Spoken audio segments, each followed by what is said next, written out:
Forever lasted for years, months, and days. My peaceful and predictable life started falling apart 2 weeks ago. I'm Mark, and Carly has been my wife for 3.5 years. We met at a career event during my master's degree, where she praised the company she worked for. Although my degree and her job didn't align, we clicked. After a few ordinary dates, things took off. She was 6 months out of an engagement, and I had been casually dating for the past 2 years. We spent most of our free time together. While she had a salaried position, I was knee-deep in my thesis. We were both cautious about closeness, but once it started, we knew we belonged together. We got married after my graduation, vowing our love would last forever. I found a job close enough for Carly to keep hers, working in network solutions in northern Indiana. As a project manager, I oversee a team of 12, and occasionally travel for client setups with a group of colleagues. I don't decide who travels. A group of project managers and my boss, Dennis, make those decisions. We aim to give everyone on-site experience. This time, I had 2 men and 3 women on my team, all older than me. Dealing with a challenging client, their experience was an asset. The first angry encounter didn't take long. We arrived at 8 a.m., had an introductory meeting, and began implementing our solution mid-morning. Their supposed expert lost his temper with Leanne, one of my qualified team members. I helped diffuse the situation with their site manager. Leanne was shaken, so I gave her time to recover in the coffee room. Unfortunately, the scene repeated itself after lunch. Their expert was sent home, and despite efforts to calm Leanne, I eventually sent her back to the hotel. She joined the team for dinner, and I invited them to join me for a run around the park. Leanne was the only one who accepted. While jogging, she suggested running away together, but I reminded her of company policies regarding relationships between managers and subordinates. Back in my room, I was perplexed by the conversation. I talked with Carly but didn't mention Leanne's actions. Leanne, always displeased with me being her superior, showed signs of disrespect. The next morning, I asked Leanne if everything was okay. "Currently, I'm fine, Mark," she replied. Thankfully, the day was uneventful. Their expert doubted our work but didn't lose his temper. My team and I had dinner, and during the evening, a disruptive guest caused a scene. After dinner, I jogged alone, talked with Carly, and watched the 10 p.m. news. A knock on my door revealed Leanne with her coat on. I greeted Leanne and inquired about her well-being. Noticing a change in her tone, she mentioned wanting to show me something and proceeded to reveal her body. I advised Leanne to cover up and declined her offer, suggesting she return to her room with plans. To see her in the morning, she responded with a mock-sad look and a smile before leaving. Recognizing the importance of informing Dennis, I sent an email seeking a private conversation about Leanne. The next morning, I approached Leanne and asked if everything was okay. She assured me that she was currently fine. While she demonstrated skill in her job, her behavior struck me as strangely odd. Dennis responded to my email later, expressing his intention to meet with me upon my return. Everything seemed normal for the rest of the trip back home. Leanne was as abrupt as usual. I hoped whatever caused those 2 strange nights was in the past. Foolishly, I received a text from Leanne on Sunday evening describing explicit content and emoticons. I hadn't seen Leanne since our plane landed on Friday evening. She likely sent the text, meant for her lover, to me by mistake. I didn't respond and planned to talk with her in the morning. The idea of Leanne with a lover was hard to imagine. Just saying. However, the same could easily be said about me. I mentioned to Leanne that I thought she had mistakenly sent me a text the previous night. She replied, "Mark, I didn't send anyone a text message last night." I chose not to press the issue. She was deeply involved in debugging a problem, and I had a busy day myself. On Tuesday night, Leanne sent a message which included a selfie. She expressed, "Could the closeness with you get any better? I don't think so," with more lovebird emoticons. I emailed Dennis again, reminding him of my request for a private conversation. He apologized for the delay but postponed it until next Monday. Leanne called in sick on Wednesday. As Dennis was out of town, I had to wait a day to confront her. My day was quite ordinary. Unexpectedly, someone called my name as I was getting into my car. Whatever hit me knocked me out, and I woke up in the hospital. The police updated me on Terry, Leanne's husband, who thought I was having an affair with her. He had violently attacked me, causing a concussion, 2 broken ribs, a hernia, and a broken hand. Terry left copies of Leanne's texts and pictures, colored to hide explicit content, next to my unconscious body. Unfortunately, he gave the same copies to Carly. Carly answered the first call, expressing her wish for my painful demise. I stayed in the hospital overnight for observation, and Carly refused to answer her phone. On Thursday, I took a cab home, and Carly wouldn't talk to me. Rather than starving, I ordered pizza. On Friday, despite the pain, I went to the office. In the afternoon, I learned I was on paid leave due to Terry's complaint. My hearing would be on Monday when Dennis returned. When I got home, Carly was dressed provocatively. I questioned Carly about her attire, expressing surprise at her early return and noting the note she left. She replied that she had a date. I warned her not to proceed, emphasizing the irreversible consequences. She responded, suggesting that I was being hypocritical, claiming innocence in the accusations her jealous husband made. According to her, he mistook her for someone else, and she hadn't done anything to jeopardize our marriage. She challenged me to produce proof, denying any response to the alleged texts and pictures. She asserted her complete innocence, expressing disbelief. She mentioned that she might or might not be back that night, advising me not to wait up for her. I reiterated my warning, but she dismissed it, setting in motion the end of our marriage. She revealed her intention to go on a date with someone from work as revenge for what she believed I had done. Her note echoed these sentiments, portraying me as worthless and indicating her intention to have some fun. After our argument, I tried to get comfortable but couldn't. I left a note for Carly explaining that something was really wrong, and I headed to the ER. It was 6 p.m. on Friday. Tests at the hospital revealed a ruptured spleen, and my brother was listed as my emergency contact. They operated, stitched the spleen, and then stitched me back together. I woke up to the beeping and humming sounds, drifting in and out of awareness until I found myself in a sun-filled room. Following their recommended diet, I sat contemplating my situation. My confusion was interrupted by my cell phone buzzing. Although the number was unfamiliar, I answered it. The caller accused me of being foolish, stating that I had been with her again last night. I defended myself, saying that Terry had the wrong person as I had been in the hospital since 6 p.m. the previous night. Silence followed.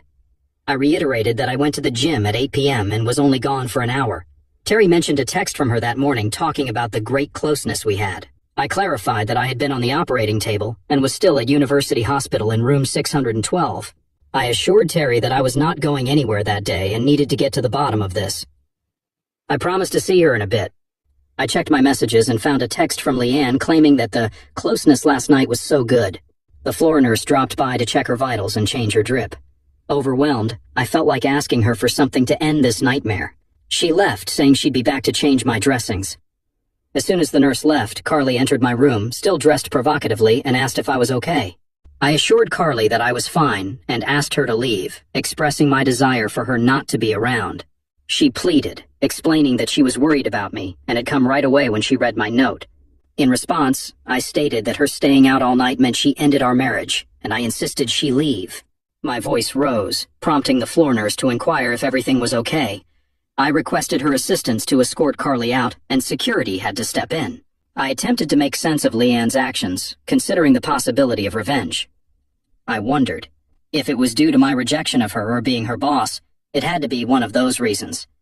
I speculated that she might have mistaken my phone number for someone else's, as nothing else made sense. Carly called my cell, expressing that our marriage was over and she wanted me to leave her alone. I responded, disagreeing with her, claiming she messed around and now acted self-righteous. She argued that I was wrong, asserting her innocence and stating that we were done. I hung up and she sent a text message saying, "We need to talk." I refused, stating, "No, we don't. Move your stuff out or set my stuff by the door." She questioned our connection, saying, "I thought we were soulmates. Is that what you thought when you were having your revenge?" I retorted, "Is that what you thought when you were with your lover?" I didn't need this. Frustrated, I turned off my cell phone and requested morphine. Just before lunch, the nurse returned to change my dressings, starting with my face. Terry and Leanne knocked and asked if they could come in. Leanne reacted, exclaiming, "Oh my God, Mark, what happened to you?" "Hi, Leanne. This must be your husband, Terry, isn't it? What happened to your lip?" she asked, diverting her eyes. I explained. "I ran into a door. It happened in the employee parking lot. I don't know the status of the investigation at this point. Last night, they discovered I had a ruptured spleen. Nothing serious, just a few stitches fixed the problem. I knew Terry was the one who caused my injuries, and so did the police. Evidently, Terry hadn't informed Leanne about his encounter with the police." The nurse finished with my face and asked if I wanted my company to leave while she did the spleen surgery dressings. I replied, "No, let them stay." The nurse needed something, so she left, saying she would return shortly. Leanne took a seat on the chair, and Terry attempted to start a conversation.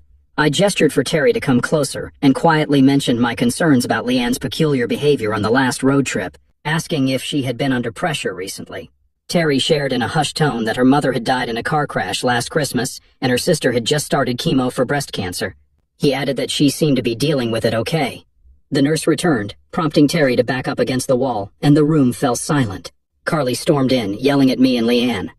The nurse called security, and Terry restrained Carly until security arrived. After the peace was restored, the nurse continued her work, and Leanne got up, standing close enough to hold my hand. Leanne expressed, "Last night was awesome. We need to go to that beach again. The closeness with you is so good." Terry, myself, and the attending nurse stared in disbelief. The nurse looked at Terry and mentioned, "Don't let her leave. I'll be right back." Terry wrapped Leanne in a hug, silently conveying, "I'm so sorry."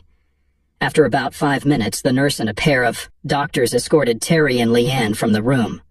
I had all afternoon to replay the entire 2 weeks, realizing there were two very different Leanne personalities. Several hours later, Terry returned, expressing his apologies.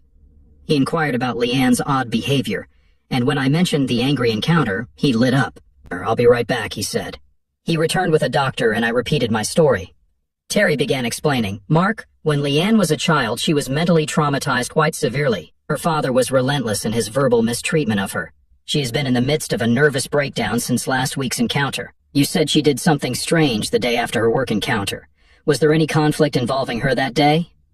I said no, but then remembered the guest and the tray. The doctor joined in.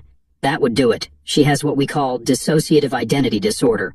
Basically, she has dual personalities. It is usually a reaction to trauma as a way to help a person avoid bad memories.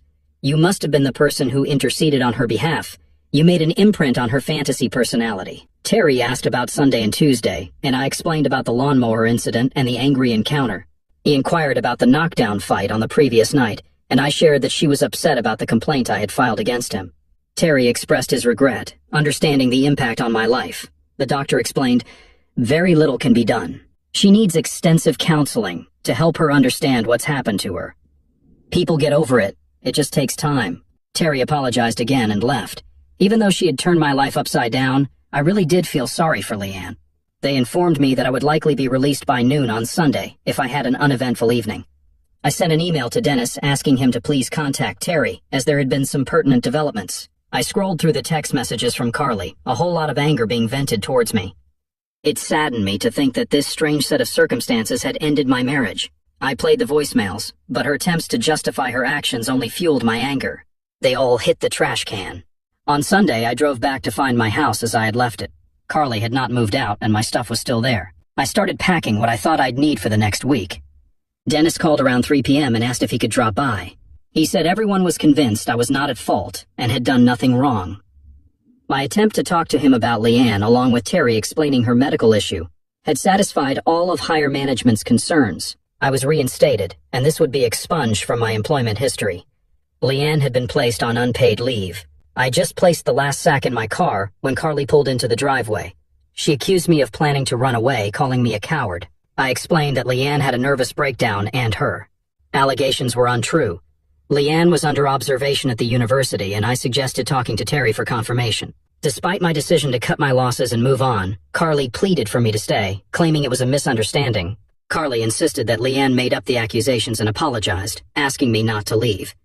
I firmly stated that I couldn't spend the next 40 years worried, emphasizing that I wouldn't stay married to a woman who used her personal life as a weapon of revenge. Despite Carly's pleas and apologies, I shook my head, closed my car door, and expressed my determination not to see or hear from her again. Carly continued to beg me not to go, suggesting we could overcome the misunderstanding. I expressed disbelief at her characterization of the situation as a misunderstanding, noting the change in tone in her messages and voicemails. Despite my hopes for an amicable divorce, the judge ordered counseling sessions influenced by Carly's statement that she didn't want a divorce. Reluctantly, I attended the sessions to avoid any damage to my reputation. The first counseling session took a negative turn as the counselor attempted a divide-and-conquer approach. Carly presented her case, and then we swapped chairs. The counselor asked me to share my feelings, and I reiterated that I wouldn't stay married to a woman who used her personal life as a weapon of revenge. Carly's attempts to understand my feelings and salvage the marriage were met with my resolute stance. I repeated that I wouldn't stay married to a woman who used her personal life as a weapon of revenge. Carly's plea for more communication and cooperation fell on deaf ears, and I left the session, brushing away her attempt to stop me. As the counseling sessions continued, I maintained my refusal to cooperate. Carly persisted in discussing our feelings, but I hummed a song to drown out her attempts. Despite the counselor's efforts, the sessions deepened the divide between us. After complying with the court-ordered sessions, my attorney informed me that we needed to appear before the judge. The judge granted the petition for divorce, acknowledging the irreparable nature of the relationship.